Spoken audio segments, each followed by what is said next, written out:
Quisiera dar la más cordial bienvenida nuevamente a todos y cada uno de ustedes que nos acompañan y que han podido saborear un poquito de este amor de Dios para que se les antoje más y más y más. Y el sermón ha terminado. La reunión ha terminado. Usted dirá, ¿cómo? ¿Y el sermón? El sermón se llamó el amor de Dios. Es maravilloso. Así se llamó el sermón de Dios. Ese fue el sermón de hoy. Por cierto, ustedes respondieron al llamado de hoy al decirle: Señor, porque tu amor por mí es más dulce que la miel y tu misericordia es nueva cada día. Es por eso que yo te doy todo mi amor y es por eso que te doy todo mi ser. Estamos completos. ¿Qué más queremos? ¿Cuánto nos enseñó Dios hoy de su gran amor, sí o no? Creo que fue un éxito. Todos dijeron que sí al llamado. Todos cantaron esto, ¿sí o no? Levante la mano el que no lo cantó. Pues todos lo cantaron. Podría considerarme el pastor con mayor éxito en un llamado. La verdad es que sí podría ser así, pero el Señor tiene más todavía para nosotros en su gran amor. Y bueno, yo quisiera continuar compartiendo con ustedes una enseñanza más de esta serie titulada ¿Por qué Dios permite la enfermedad en los cristianos, verdaderos cristianos? Y el día de hoy yo quisiera nuevamente leer un texto que hemos estado leyendo en Romanos capítulo 8, verso 28 en la primera parte, y en donde el apóstol Pablo, inspirado por Dios, dice: y sabemos, dice Pablo, sabemos porque yo lo he experimentado, dice Pablo. Y otros lo han experimentado y pueden dar testimonio de lo mismo. O sea, lo sabemos, lo sabemos. No es que nos contaron el cuento, no, lo sabemos. Por experiencia personal, sabemos que a los que aman a Dios, a los que guardan sus mandamientos por amor, porque el que me ama mis mandamientos guardará todas las cosas, todas. Y si no entiendo, Señor, no importa. Y si no le agrada mi carne, no importa. Todas las cosas les ayudan a bien. Porque como dice otra versión de la Biblia, y sabemos que Dios hace que todas las cosas cooperen para el bien de los que le aman. Carlos Spurgeon, en un sermón que tituló Amado y sin embargo afligido, oigan el título, amado y sin embargo afligido, como muchos de nosotros que por más que nos sintamos amados por Dios, es más, por más que nos sintamos más amados que el apóstol Juan, ¿se acuerdan? Quien escribió El discípulo amado, podemos ser afligidos. O sea, este título de este sermón de Spurgeon podría aplicarse no solo a su vida, porque él estaba viviendo eso en carne propia, como ya hemos hablado anteriormente, como él acostumbraba a expresarlo en sus sermones y sobre todo en su autobiografía. En este sermón, amado y sin embargo afligido, oye lo que dice: la aflicción de cualquier tipo es una señal de los hijos verdaderamente nacidos de Dios. Yo lo quiero repetir. La aflicción de cualquier tipo es una de las señales. Es una de las señales de los hijos verdaderamente nacidos de Dios. Y sucede con frecuencia que la prueba toma la forma de enfermedad. Y sucede con frecuencia que la prueba toma la forma de la enfermedad. Y continúa escribiendo: ¿habría de sorprendernos entonces que como cristianos tengamos que tomar nuestro turno en el hecho de la enfermedad? ¿Habría de tomarnos por sorpresa que tengamos que tomar nuestro turno en el hecho de la enfermedad? Si Job, David y el rey Ezequías en su momento tuvieron que padecer dolor, ¿quiénes somos nosotros para sorprendernos porque nos encontramos sufriendo de mala salud? El mismo Spurgeon escribió acerca de sí mismo en uno de sus sermones lo que sucedió durante uno de estos muchos periodos de aflicción que padeció a causa de una de las enfermedades que era la gota. Y él escribió lo siguiente: hace algunos meses, cuando estaba siendo atormentado por el dolor a tal punto que no podía soportarlo, sin gritar, le pedí a todos los que me rodeaban que me hiciesen el favor de abandonar la habitación y que me dejaran solo. Oiga bien, qué situación de este hombre de Dios. Dice, y una vez solo, no tenía otras palabras que decirle a Dios excepto estas: tú eres mi Padre y yo soy tu Hijo. Y tú, como un padre, eres tierno y lleno de misericordia. Yo no podría soportar ver que mi hijo sufriera como tú me haces sufrir. Y si yo lo viera que está siendo atormentado como yo lo estoy siendo ahora, haría lo que pudiera para ayudarlo y lo abrazaría para sostenerlo. Dios, ¿todavía se agravará sobre mí tu mano y no tendré una sonrisa de tu rostro? Y así supliqué a Dios desde lo más profundo de mi corazón, en medio de mi dolor. Y luego, cuando estaba ya en silencio, llamé a los que me acompañaban. Y cuando ellos regresaron a la habitación, les dije: a partir de este momento no tendré un dolor tan agudo, pues Dios ha escuchado mi oración. Y Spurgeon bendijo a Dios porque vino la calma y el dolor que le atormentaba no regresó. Y es que, amados y amadas, una novena causa o una novena razón por qué Dios permite que los cristianos nos enfermemos es para estimular nuestra vida de oración. Óigalo bien. Es para estimular nuestra vida de oración. Debido a que en la Biblia dice que Dios escucha al ser humano, óigalo bien, Dios escucha al ser humano. Las personas podemos confiar que cuando estamos en una correcta relación con Dios, que cuando realmente hemos nacido de nuevo, somos nuevas criaturas, podemos hablarle y Él nos escucha. Y lo quiero repetir porque esto es de vital importancia. Dios es un Dios vivo, ¿sí o no? ¿Cuántos lo creen? Dios es un Dios vivo. En su palabra dice: el que creó el oído no oirá, ¿sí o no? También dice en su palabra que Él está atento al clamor de los justos. Es por ello que podemos confiar que cuando estamos en esa correcta relación con Dios, nosotros podemos hablarle a Dios y Él nos escucha.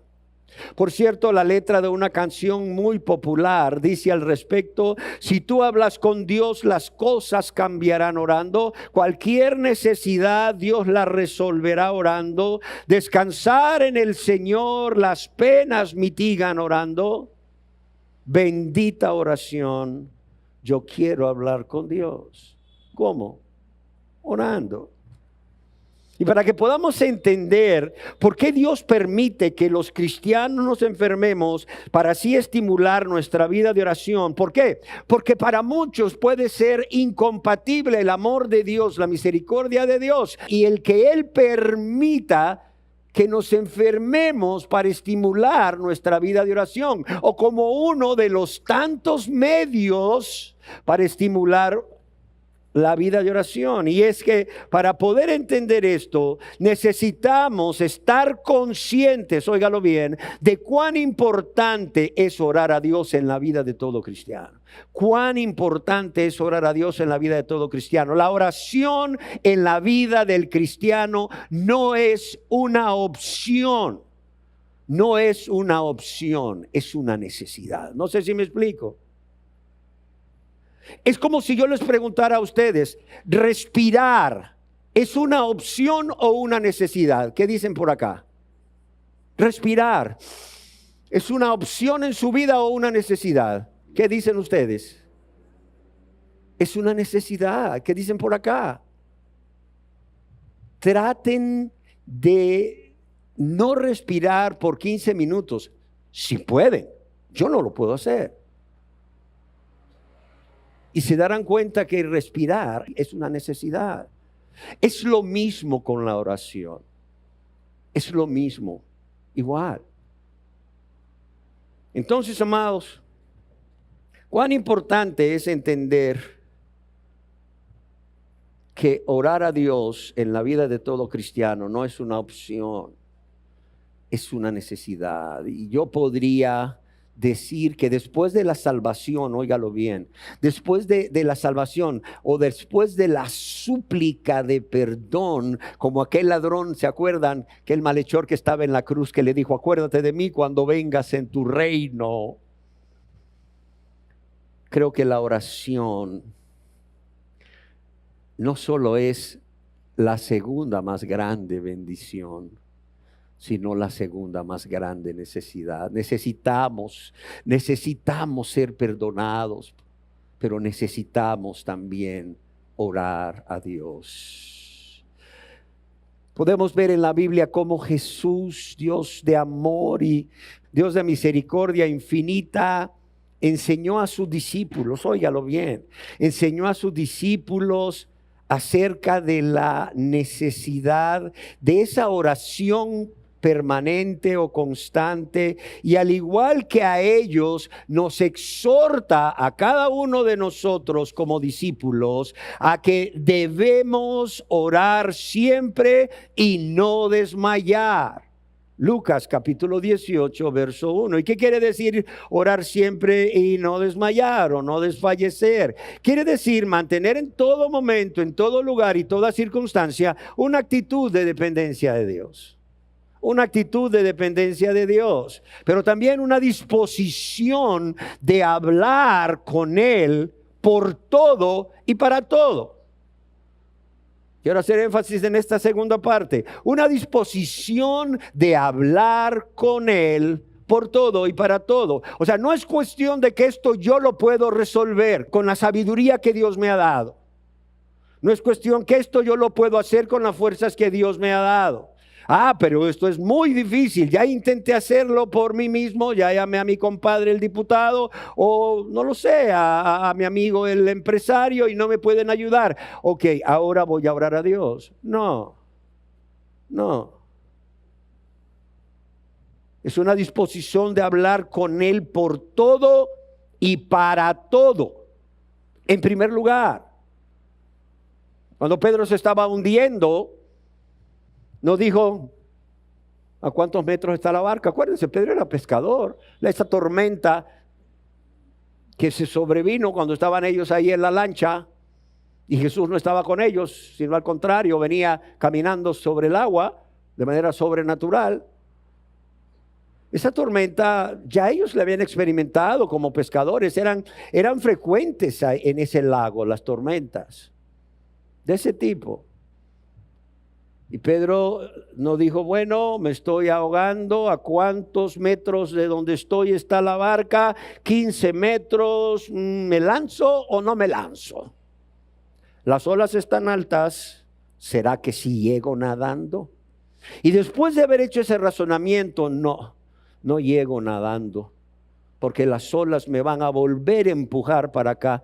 No, mejor le digo a Jesús que me ayude. ¿Qué hizo Pedro? Yo sé que fue un caso que no es de enfermedad, sin embargo, ¿qué hizo Pedro? Inmediatamente clamó. Clamó a Jesús. Clamó. Amados y amadas, el apóstol Pablo, quien sabía de la necesidad de hablar con Jesús por todo y para todo, nos anima como discípulos a orar sin cesar.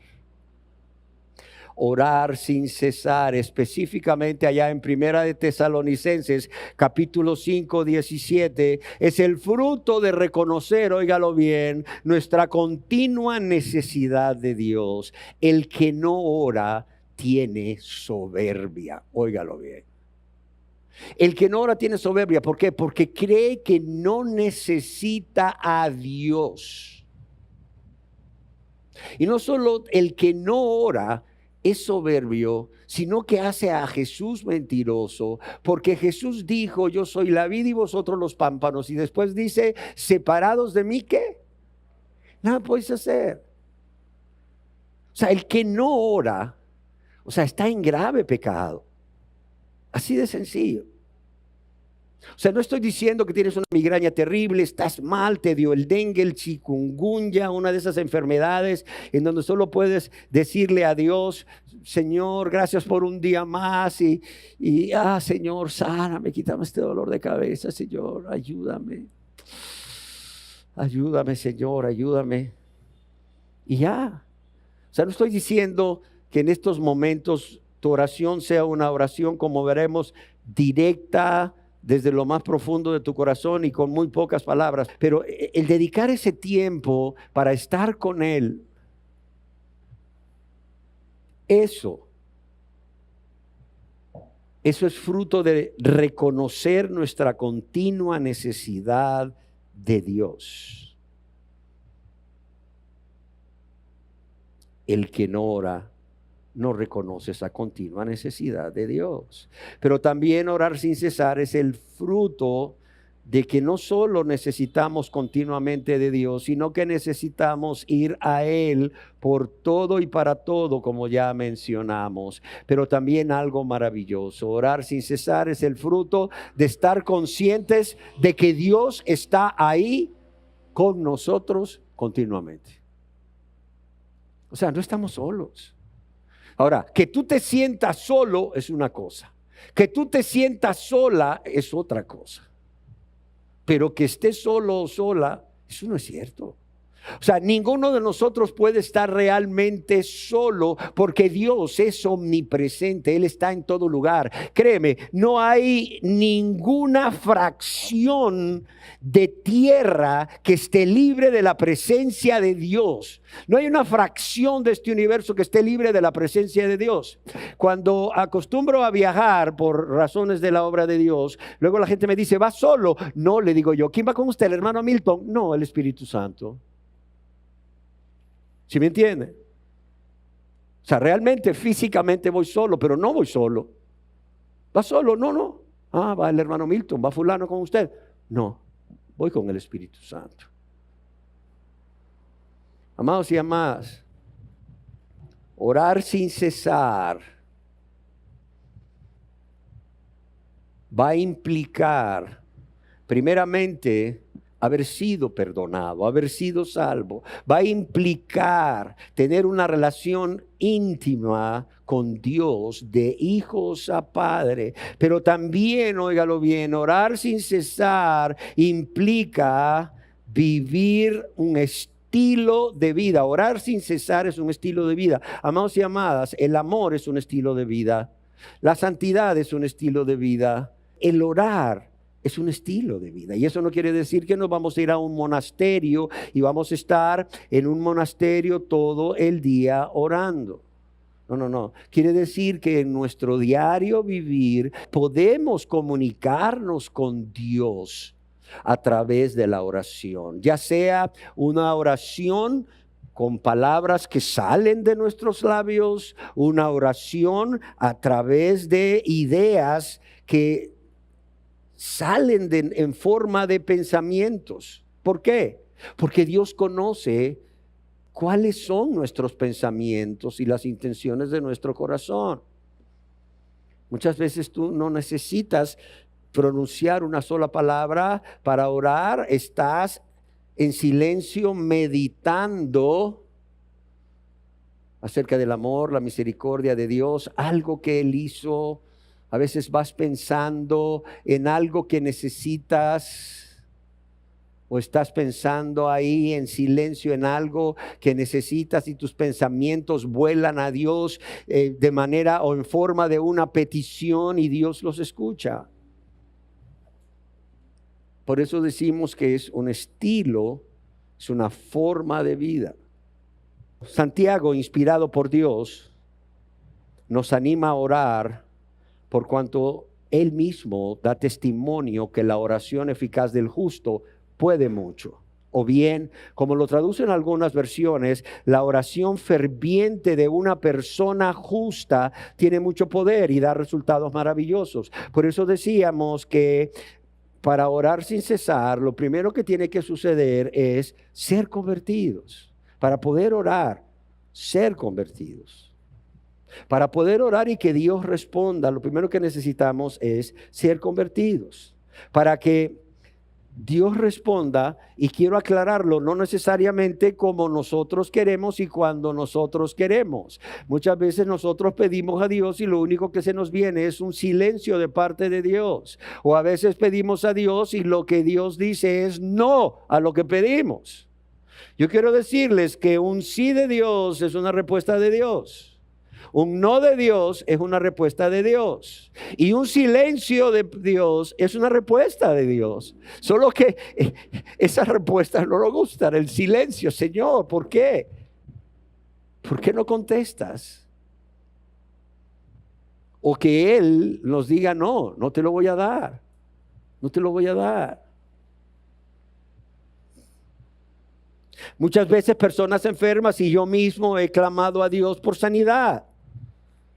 Recuerdo cuando se me diagnosticó la enfermedad celíaca o la intolerancia al gluten. Tenía 3 meses con diarrea. En mi caso se manifestaba con diarrea y lo que me daban eran tostaditas de pan, sopitas con cosas que contenían harina de trigo. El celíaco es alérgico al trigo, yo soy alérgico al trigo.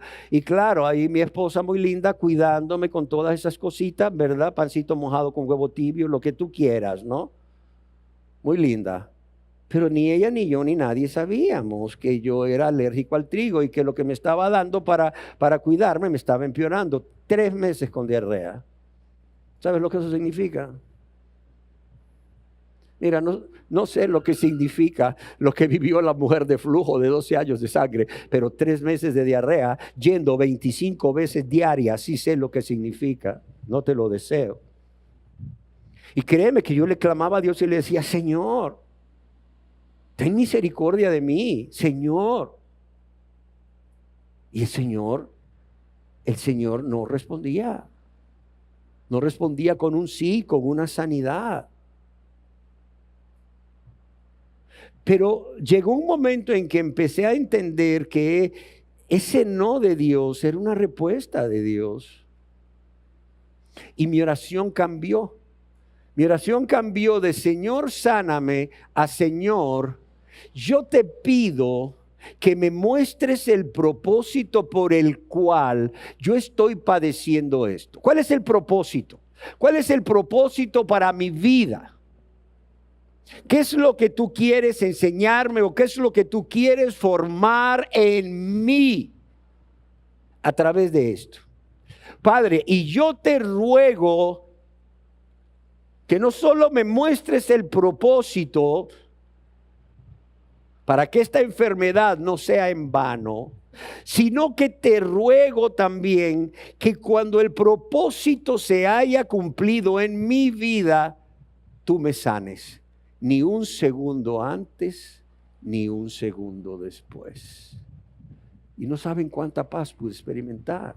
Aunque Dios seguía diciendo no, aunque yo no sanaba, pero ya no era yo viéndome a mí mismo, viendo aquella situación tan incómoda, la verdad tan desagradable, sino era, bueno Señor, otro día más, o sea, ¿cuál es tu propósito? ¿Cuál es tu propósito? Y el Señor me mostró el propósito y medité en su propósito y se logró su propósito y tal como le oré a Dios, ni un segundo antes, ni un segundo después, Se acabó. El doctor hizo el diagnóstico.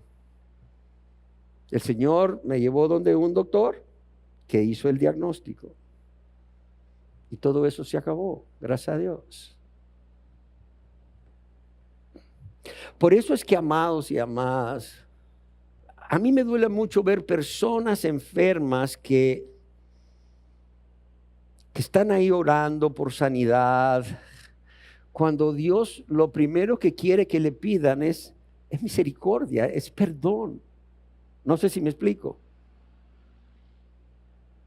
O sea, así como Dios llevó a aquel malhechor hasta aquella cruz, y no en vano Jesús estaba en medio de los dos. Fíjese hasta dónde llegó Dios. Oiga, mire hasta dónde puede llegar el gran amor de Dios.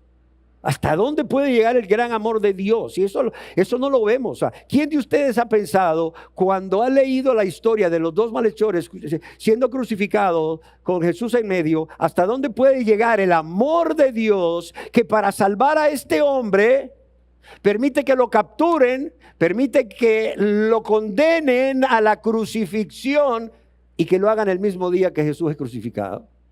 Piénsalo. ¿Lo habías pensado alguna vez? No, ¿verdad? Pero lo mismo hace Dios. O sea, no te lleva a la cruz, te lleva a la cama. Sí, no te lleva a la cruz, te lleva a la cama. Y el mismo Cristo que estaba junto a este ladrón en la cruz es el mismo Cristo que está ahí junto a ti en la cama. Y lo puede hacer para convertirte si no eres convertido. Te ama tanto que va a permitir esa enfermedad para convertirte si no eres convertido.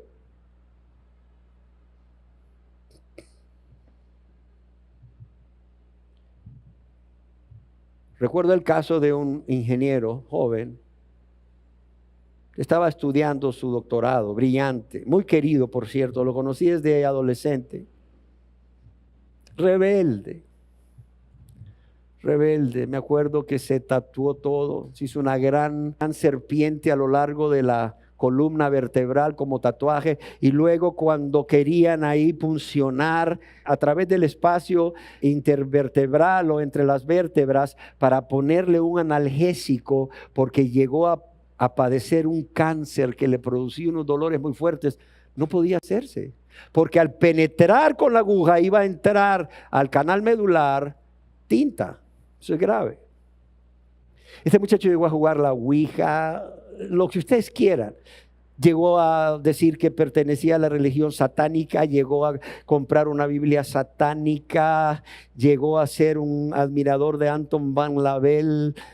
Increíble, increíble. Y un día su padre, a quien quiero mucho, me dijo: mi hijo tiene cáncer. A mí me impactó por el amor que le tengo. Porque a pesar de que murió, todavía le guardo un profundo afecto.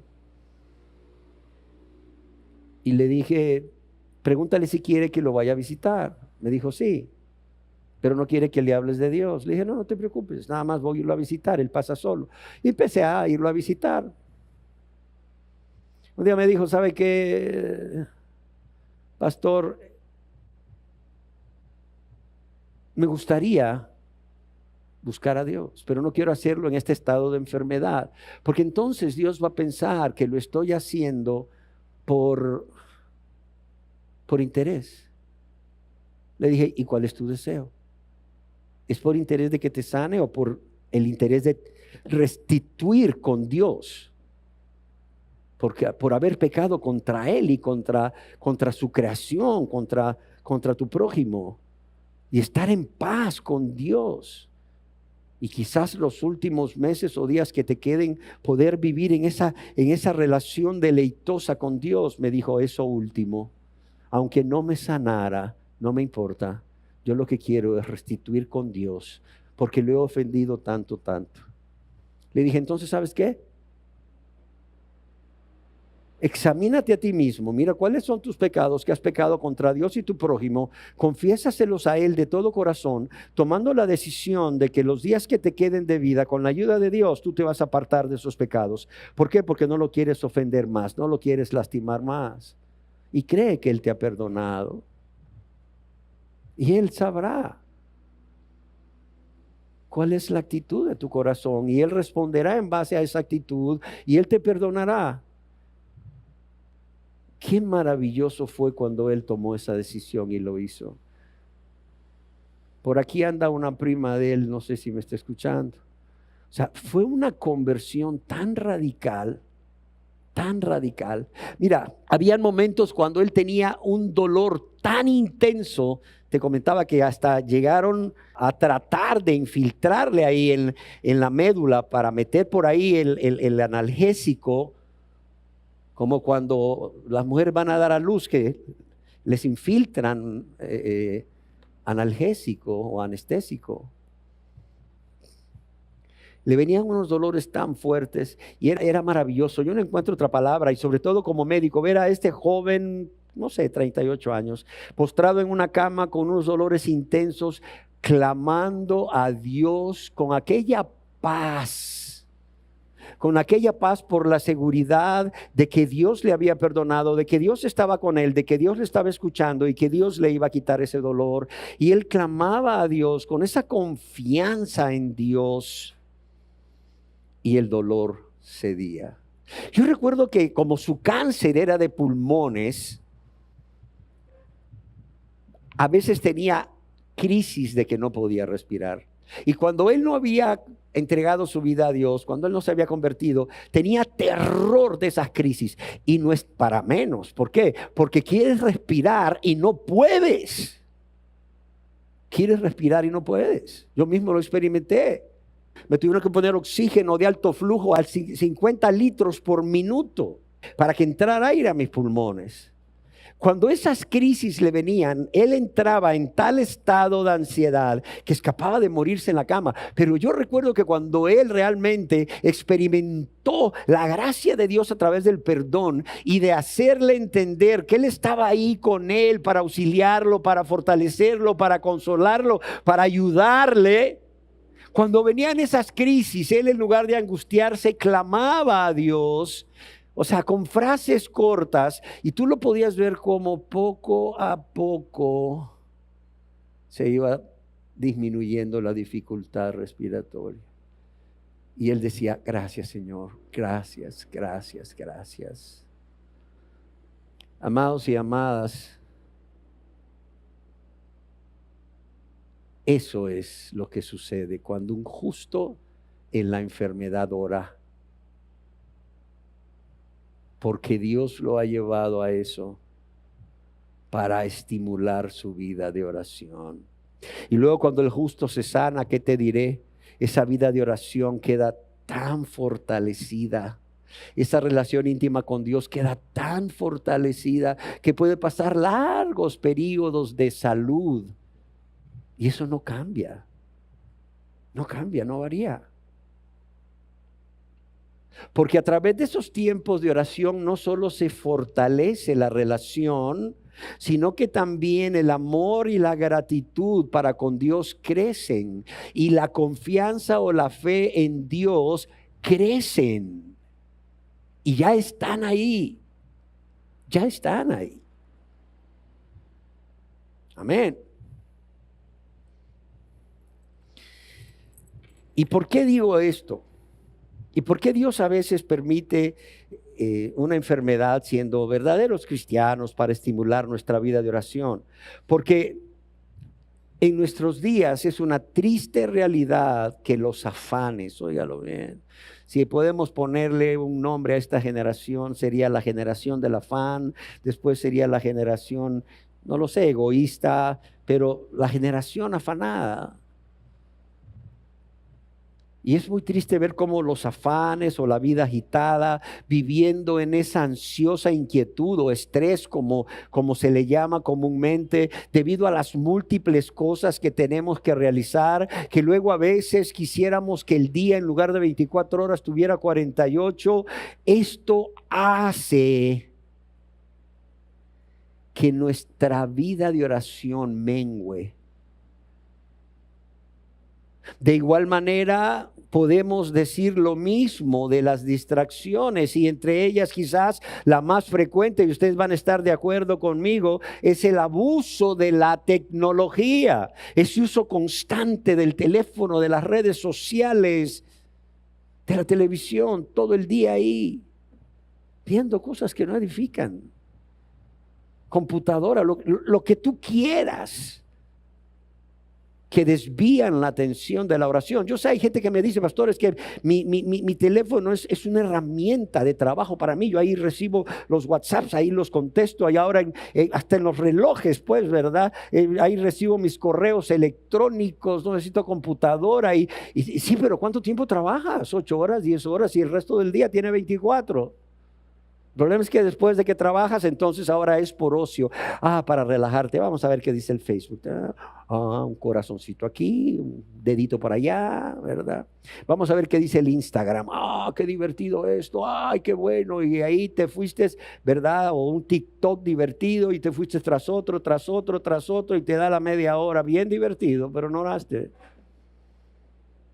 Y luego si tienes Telegram, ahora vamos a revisar Telegram. Y luego pues a ver qué dice el WhatsApp, ¿verdad? Pero también otras cosas que interrumpen son un ambiente donde hay mucho ruido. El ruido del entorno, ya sea en la casa o en lugares públicos, puede dificultar la concentración y disfrutar de esa relación íntima con Dios. Pero también los pensamientos que vienen a nuestra mente. Oiga, estos pensamientos siempre van a estar ahí como esas aves, ¿verdad? Como los opilotes andan volando por encima del cadáver. Y son pensamientos, no sé, que traigan a nuestra vida preocupaciones y que generalmente nos distraen y nos alejan del propósito por el cual nos apartamos un rato para hablar con Dios. En segundo lugar están factores internos, son el cansancio, el más frecuente, el agotamiento físico y mental por mal sueño, mala distribución de las labores diarias, mala distribución de las prioridades o el no saber establecer prioridades. Eso va a traer dificultad en la concentración. Y si de por sí los pensamientos están viniendo como una distracción, ahora imagínate el que estés agotado o agotada física y mentalmente. Eso va a disminuir no solo tus fuerzas, sino tu tiempo para estar con Dios. Otras son las interrupciones inesperadas, como una llamada telefónica que no esperabas, como visitas inesperadas, una emergencia que sucede o cualquier otro imprevisto que puede interrumpir el tiempo de oración. Y yo quiero decirles que por cuanto uno o más de estos factores están afectando nuestra vida de oración o de hablar con Dios o de comunicación con Dios y por ende nuestra relación íntima con Él, Dios puede permitir que a través de una enfermedad podamos tener esos momentos de quietud en cama y en reposo relativo. Y yo quiero decirle que si usted ha estado enfermo como yo, al grado de tener que pasar un tiempo en cama, en su cuarto, en relativa soledad, yo estoy seguro que sabe de lo que estoy hablando y cómo Dios nos bendice a través de esta enfermedad para poder dedicarnos conforme a nuestras fuerzas a la oración y a la meditación de sus promesas, de sus atributos, de su carácter y de cómo otras veces Él ha venido en nuestro auxilio sin importar cuánto haya tardado. Porque yo lo he vivido. Ahora bien, ¿cómo debemos orar cuando Dios viene a estimularnos a orar a través de la enfermedad?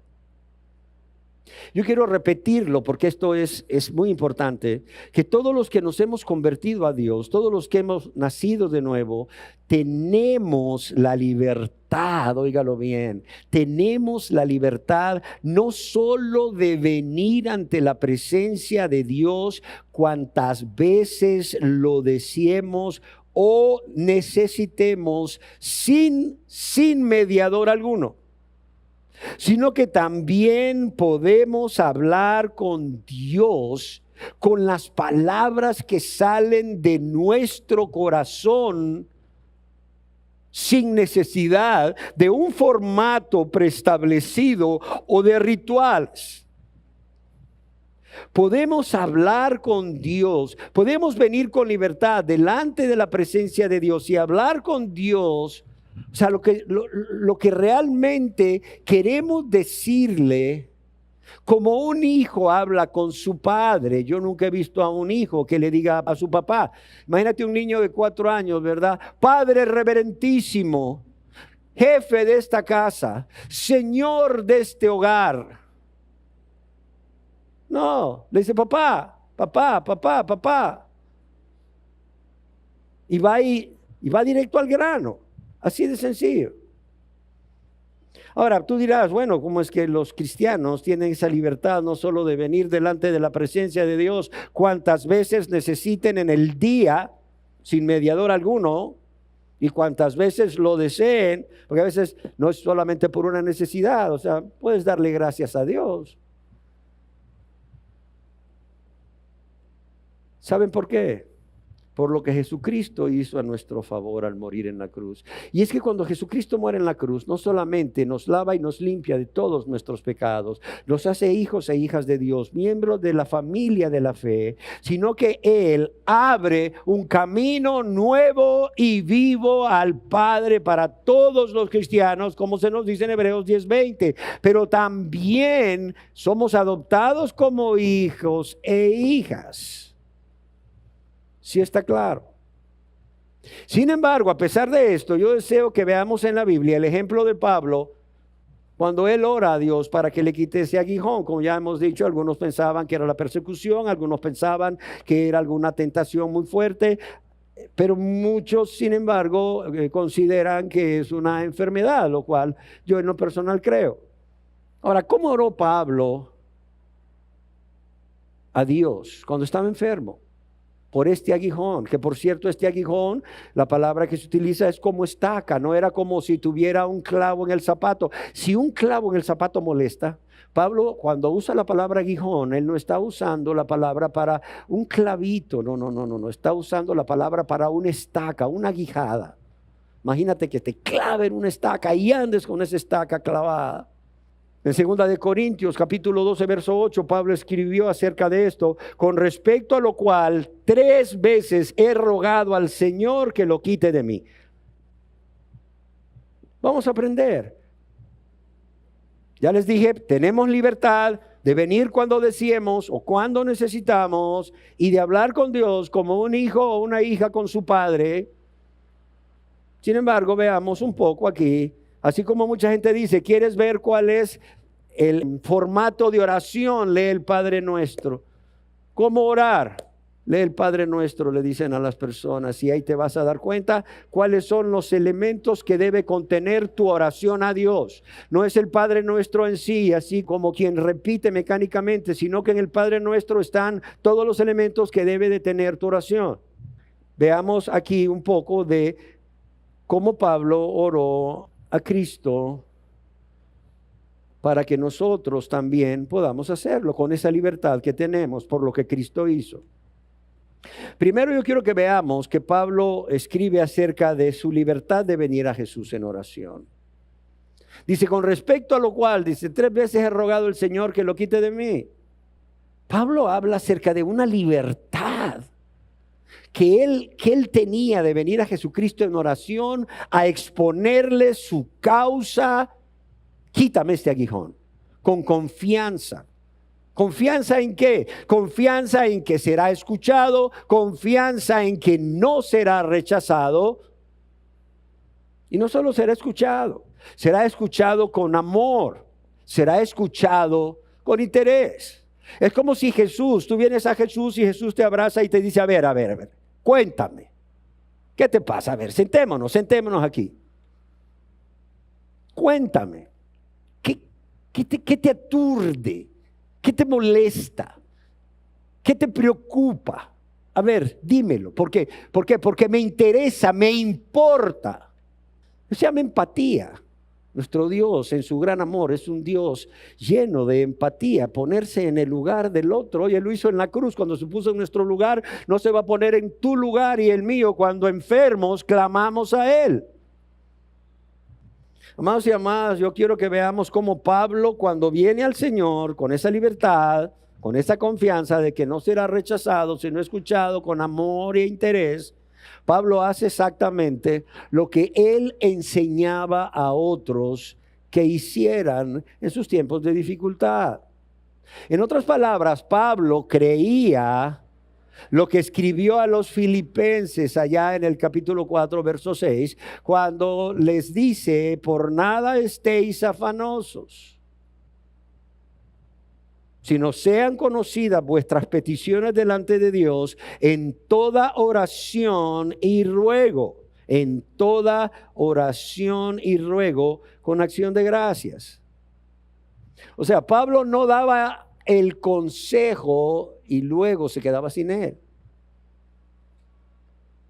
Recuerdo que una persona muy querida tenía un dicho, decía, consejos vendo, pero para mí no tengo. No. Pablo aconsejaba acerca de la necesidad de orar sin cesar. Pablo aconsejaba acerca de la necesidad de no estar afanosos, sino presentar a Dios en todo momento, lugar y circunstancia lo que estaban viviendo a través de peticiones, en toda oración y ruego con acción de gracias. Pero él también lo hacía. También vemos aquí, cuando Pablo ora a Dios, que al escribir he rogado al Señor, la oración de Pablo no era así como algo rutinario, mecánico, y lo digo con respeto. Ave María, ruega por nosotros. Madre de Dios, ruega por nosotros. Rosa de Sarón, ruega por nosotros. No, algo rutinario.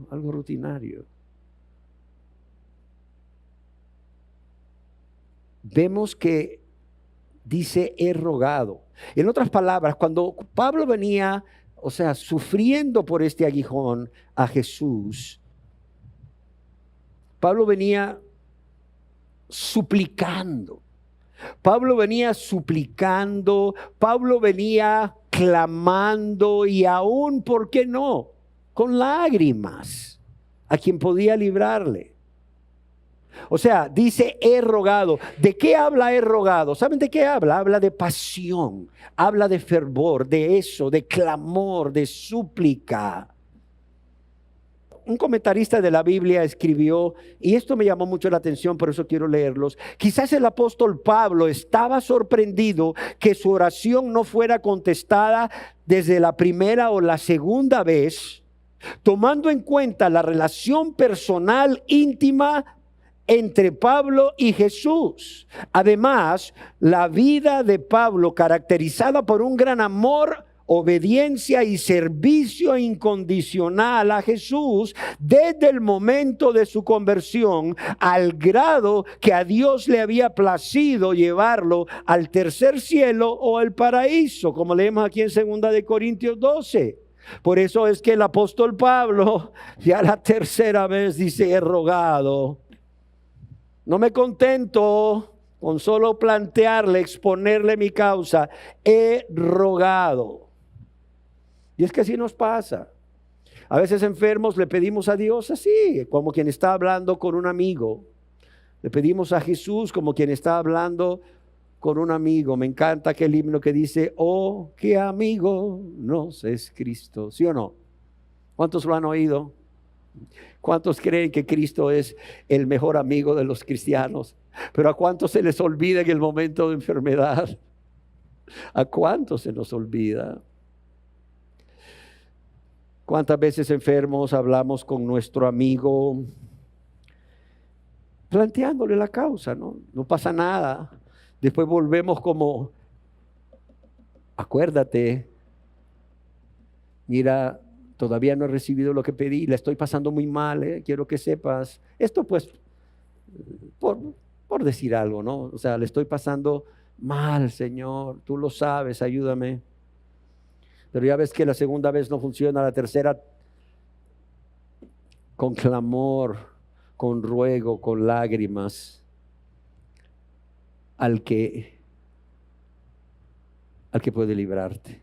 Yo conozco personas que me dicen, ay, es que yo soy muy llorón, yo soy muy llorona. Cuando estoy hablando con Jesús, ¿verdad? Cuando estoy orando desde el principio, ¿verdad? Empiezo a darle gracias y desde ahí empiezo a llorar. ¿Cuál es el problema?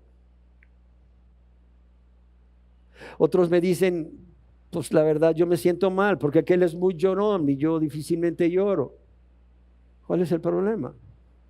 Lo que Dios quiere es que hables con Él, con la confianza de que te va a recibir, con la confianza de que Él está interesado en lo que tú sientes, especialmente en esos momentos de enfermedad. Y oye, si Él ha puesto esa enfermedad para estimularte a orar, ¿qué no te va a escuchar? Pregúntate. Si Él ha puesto esa enfermedad para estimularte a orar, porque vio que te estabas afanando mucho y te estabas ahí escapando, ¿cómo no te va a escuchar? Él es el más interesado. Y lo otro que es importante mencionar es que debemos orar las veces que consideremos necesarias. Pablo oró a Jesús las veces que consideró necesarias, sin vergüenza por repetir lo mismo y sin temor alguno de hacerlo. Él mismo da testimonio de ello. Dice, 3 veces he rogado al Señor. 3 veces he rogado al Señor. Ahora, yo quiero decirles que es muy probable que cuando Pablo afirma que 3 veces ha rogado al Señor, esta frase, 3 veces, es una expresión hebrea que en realidad significa más de 3 veces. Pues da la idea de hacer algo sin cesar, es decir, continuamente, una y otra vez. ¿Y por qué digo esto? Porque algunas personas piensan que no es espiritual y que es una evidencia de poca fe el orar por algo más de una vez.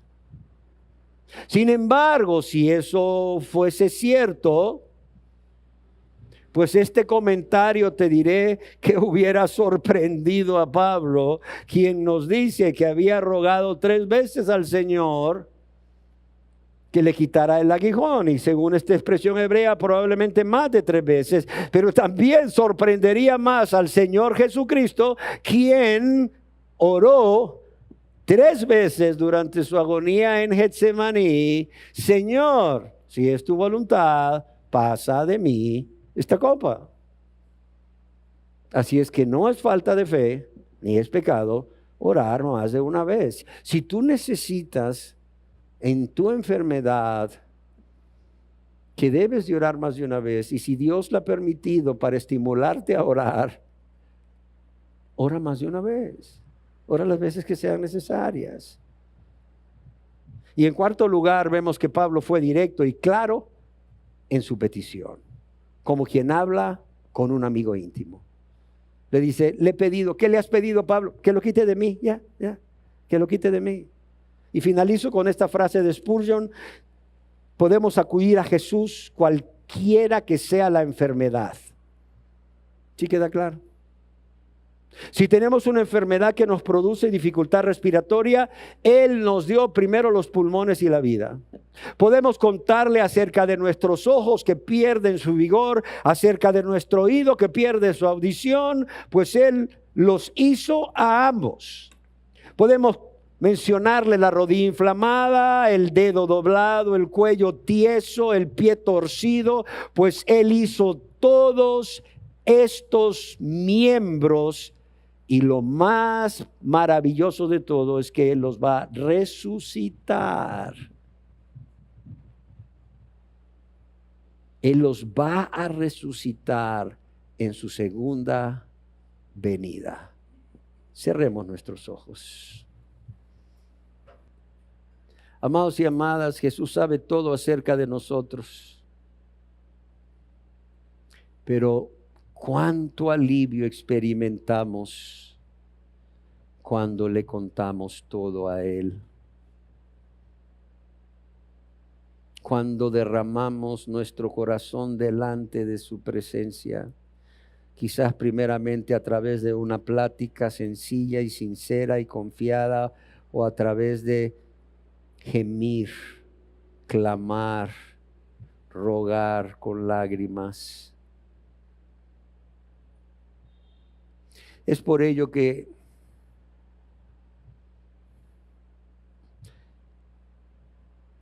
aquel que nos enseña la importancia de la oración en la vida de todo cristiano, también cuando nos ve afanados, distraídos, Él puede enviar una enfermedad para que nosotros nos acerquemos a Él y hablemos con Él cuantas veces consideremos necesarias, con la confianza de que no seremos rechazados, sino por el contrario, seremos bienvenidos, seremos recibidos y seremos escuchados con amor e interés.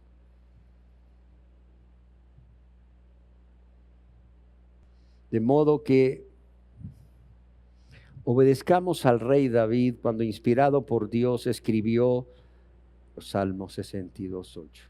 Derramad delante de Él vuestro corazón. Derramad delante de Él vuestro corazón. Abre tu corazón a Él. Exprésale todo lo que sientes. Exprésale todo lo que piensas. ¿Por qué? Porque Él es nuestro refugio. Gracias, Dios, porque no estamos solos. Aun cuando no éramos convertidos, no estábamos solos, porque tú eres omnipresente y estabas ahí. Cuánto más ahora que tú prometiste estar con tus discípulos todos los días, y cuánto más en los momentos de aflicción, de necesidad. Gracias porque te deleitas en recibirnos y escucharnos. Gracias, te deleitas. Para ti no es una carga pesada tener que gobernar el mundo, y aparte a Luis Peralta se le ocurrió venir por tercera vez a pedirte algo. Señor, no, tú no eres así, Señor, tú no eres así.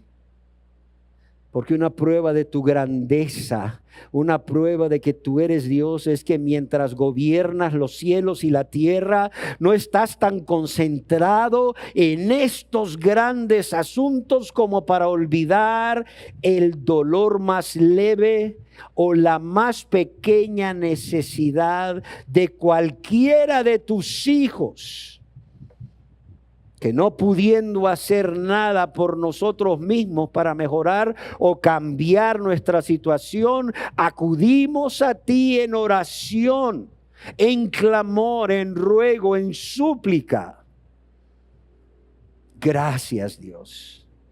Gracias porque en tu amor no solo enviaste a tu Hijo amado a morir por nosotros para salvarnos, sino que has dejado el medio de gracia, que es la oración. Y porque tú mismo nos estimulas a orar en tu gran amor, aún a través de las enfermedades. Gracias. Gracias te damos. Amén.